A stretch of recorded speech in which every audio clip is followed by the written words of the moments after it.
Hi, my name is Ashley, and I wanted to do a video on what it was like to have a baby with gastroschisis.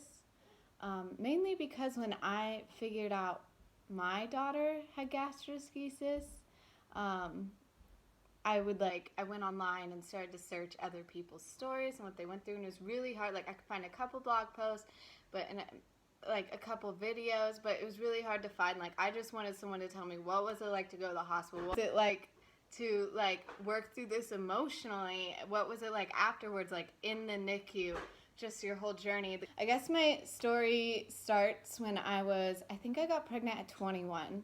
I'm 23 now. Yeah. I was 21, got a positive pregnancy test. We weren't trying, so that was a surprise, but it was a welcome surprise, and me and my husband were really excited. And we went in, 8-week, everything's good. And it wasn't until I think the 17-week mark, that's right after they take your blood to test all your levels, make sure everything is good, that I got a call from the doctor, and they said, your AFP levels are high, so we need you to come in as soon as possible. And so I made an appointment for that next Wednesday. I think I got a call on Monday, and so they had an opening on Wednesday. So what do you do when you get a call? You start researching it, which probably wasn't smart for me. So I started, oh my gosh, what could it be? And two things came up, gastroschisis and spina bifida. But spina bifida, there's way more hits, and it can be a lot more dangerous as well.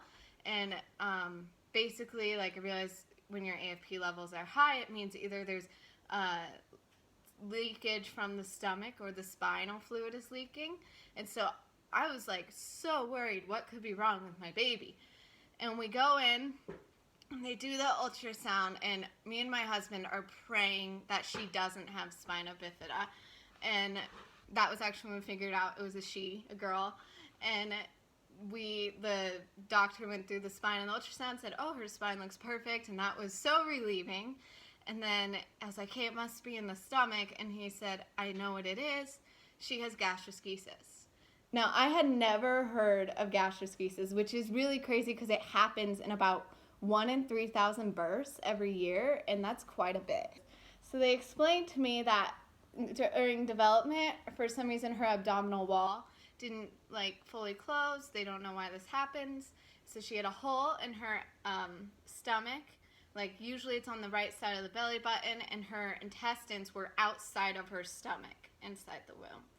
And so my first question obviously was, is this life-threatening? And they said, no, with the technology today, she has a 95% chance of survival, which is insanely high. And so that was more relieving. I mean, as a parent, that 5%, but I had to focus on the 95. So that was relieving. And then he explained to me how they fix it, and that they would have to just monitor me and induce me at 37 weeks because for some reason these babies have a higher risk of stillbirth. My experience with induction is, so at 37 weeks we had an appointment. I went in to the doctor. They take you to the room, you get on the gown, the socks. You're not allowed to eat for some reason. I don't know why, they wouldn't let me eat.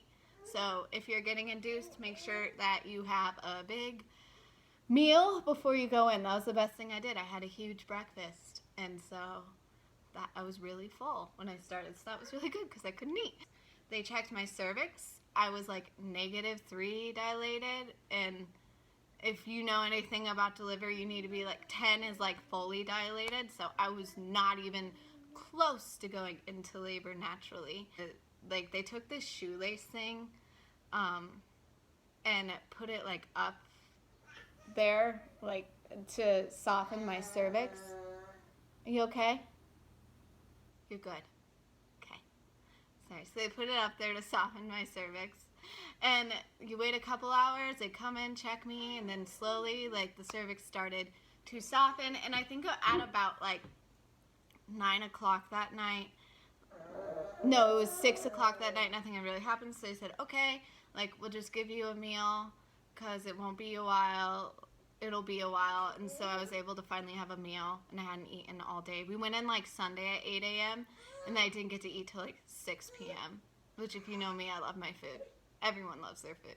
So that was really, like, good to eat then. And then, like, I ate the meal, and then at night, like, they would come in, wake me up, check me, make sure it's good.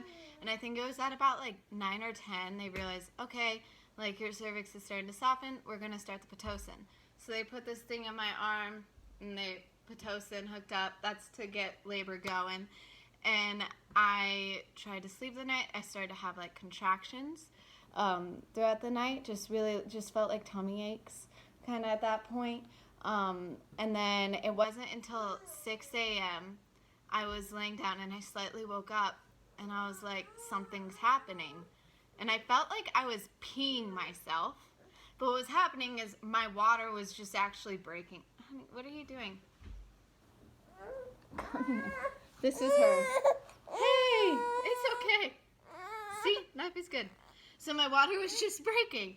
And so the nurse came in, and she's like, oh, your water broke. And so they just kind of helped, like, change the sheets. And then another gush right after they changed the sheets. And then I was like, oh, there's more. And then, yeah, but hold on, Mama's telling you a story. Yeah. So they come in, they change the sheets. And then it gushed again. They had to change the sheets 3 times because I kept, like, soaking this hospital bed. So after the 3rd time, I'm laying there, and, like, the second after my water broke, the contractions became, like, 100 times worse. And so I was in so much pain. I got the epidural. Thank God. I could kiss whoever invented the epidural. And then, like, right after the epidural, just felt immediately warmth. I was perfectly fine after that, just happy. I think I took a nap that morning, actually. I fell asleep, and they woke me around, like, 12 p.m. to wake me up and said, oh, you're 10 centimeters dilated from a deep sleep. So that was a really good way to wake up. Like, it's time to push. I'm like, okay. Epidural is great. So I think I pushed for only about 30 minutes. And this one came out. And she was 6 pounds, 3 ounces, which was really good for 37 weeks. My husband noticed her intestines, but I don't think I did. I was just looking right at her face, like, who was inside me all this time? Luckily, they placed her on top of me right after, obviously facing up because her intestines were out. And she looked at me for, like, a good minute while they did the afterbirth stuff, which you don't notice the afterbirth stuff because you're so in love with this little human that just came out of you.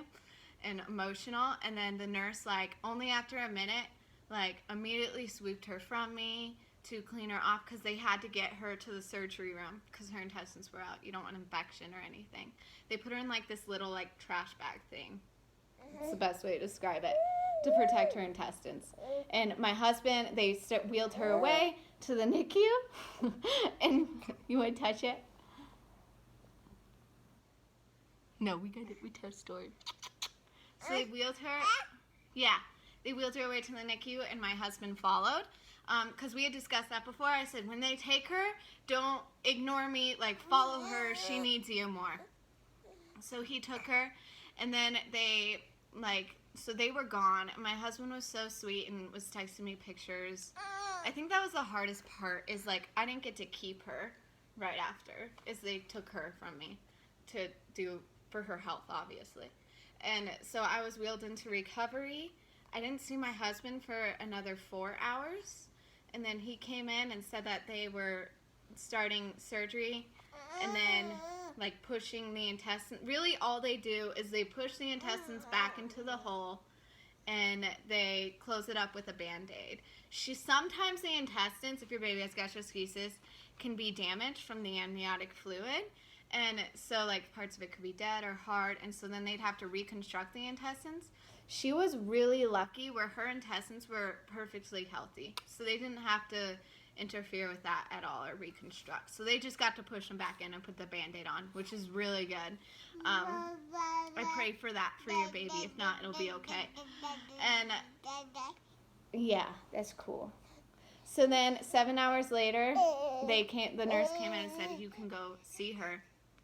So 7 hours after having her, I finally got to go see her, and I was in a wheelchair. My husband wheeled me down to the NICU, and I go into her room, and I think, because I just think positive, you know, the whole pregnancy, I didn't expect to see what I saw.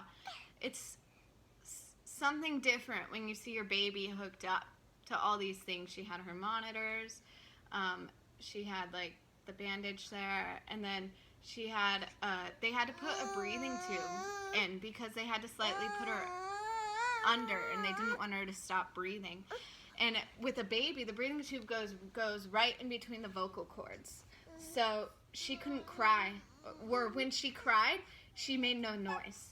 And I think that was the hardest part, is because she started to cry and nothing was coming out. Like, that was so heartbreaking. And so they also had this tube like up her nose, going down to her stomach to pull out the bile, because she can't poop or pass gas at this. Doctor, her surgeon, said that maybe she could get out in 5 weeks. That's usually minimum. Sometimes it can be like much longer. All we can do is wait for the intestines to heal. And so we just waited. I think after 3 days they took the breathing tube out, and my husband finally got to hold her. And I think for 2 weeks she was getting fed through a central line to her heart, like arm to her heart. And I could hold her occasionally. Yeah, Daddy was excited to hold you. Here, you want to go play? Go get it. Go get it. My husband finally got to hold her after 3 days, and we just waited 2 weeks. And then they said, I think, because we saw a little like brown spot in her diet, she started passing gas, which was a really good sign. So they're like, okay, we'll start her on food. And they start it really slow, and then they slowly go up every day if she keeps handling it, because you don't want to put the intestines under too much stress. Started going up. She's doing really awesome. 2 or 3 days into it, like she was they want to get her to like 22 cc or something. No, they want to get her to like 60 cc, and she was like about to go to the 22 cc a couple days later. And then I was asleep, and at 5 a.m. I get a phone call saying she started puking up green moment. And so when they started giving her food, they said we can take the tube out and see if she can handle it, see if she'll start pooping and like not puking. And so they said she started puking that night green, and they had to put the tube back in, which was really painful for me and probably for her more. So the next morning we went in, she had the tube in, we were back to 0 cc's, like no more real food. So I think that was really devastating, because we were like, oh, maybe we'll get out of here early. And that's the NICU, there's ups and there's downs. And so then I think a week later, like, I noticed she started to cry for food. Like, she was just crying and crying. She'd bob on me, root on me, which means she could smell the milk. And that was really hard, because I couldn't feed her with my boob, because that could hurt her. And so that was really painful to deny her that at first. I think that's something I didn't expect. So just if your baby does have it, be ready for that. They're smart little ones. So she started to root. I couldn't give her the food. And then she slowly started to scream for food. And I was like, this is new. And I believe, like, sometimes they can tell you what they need. And so I begged the doctor. I was like, please, just let her get on the boob. They don't normally do this. Normally they increase it slowly. I was like, just give her a shot. Like, just give it to her. I know. Two of the doctors were like, absolutely not. We don't want to take that risk. It won't be a couple months till she's out of here. And then there's this third doctor, and he seemed to have a little bit more trust in her, like, ability to tell us as well. And so I begged him too, and he finally was like, okay, she's going to get out of here, and she's going to do well. But also she shows no sign of handling it, then we're backing off. Like, it's going to be much longer. I was like, okay, we'll back off then. So I love that doctor, like, that he trusted my instinct and that he trusted her, because she did phenomenal. She, like, went right on the boob. She started drinking, was happy, and she started to poop. And 3 days later, we were discharged with the doctor who told us we wouldn't be out for a couple months. And so that doctor, I'm just so grateful to him of just like how he could trust her, and he knew. He was like right along with me, like, yeah. So like he listened to it and to her, and she did awesome, and we got out at 4 weeks instead of 5 weeks. So we were really blessed. She had no G-tube. She was all healed up, and I think that was better than Christmas, the day I got to take Ellian home from the hospital. Hi, honey. Yeah. It was better than Christmas, and we walked in, and now we have her here, and she is a happy, healthy baby. She's about to be 1 now. So all that is behind us. So I hope this was helpful. If you have just any questions, or if you need any support, like about my journey, about childbirth, like I'm completely open. I just like wanted this out there to help other people and just to like talk about it. Because that was still like, even though she came out okay, it was emotionally difficult to leave your baby in the NICU. Even if your baby doesn't have gastroschisis and you have a baby in the NICU, if you need support, reach out. Like, I think the best thing people did for us is they brought us meals. They paid for our food so we could stay with her in the NICU and afford it. And like, just get support. I'll be a support. You can comment below, like, if you want me to get a hold of you. So, yeah, this is Ellian. If your baby has gastroschisis or is going to be in the NICU, like, I just know I support you. I know it's hard. No words can make it better unless they say your baby's going home. Yeah, but it'll be okay. You'll come out of it. Yeah, it's going to be okay, right? Right.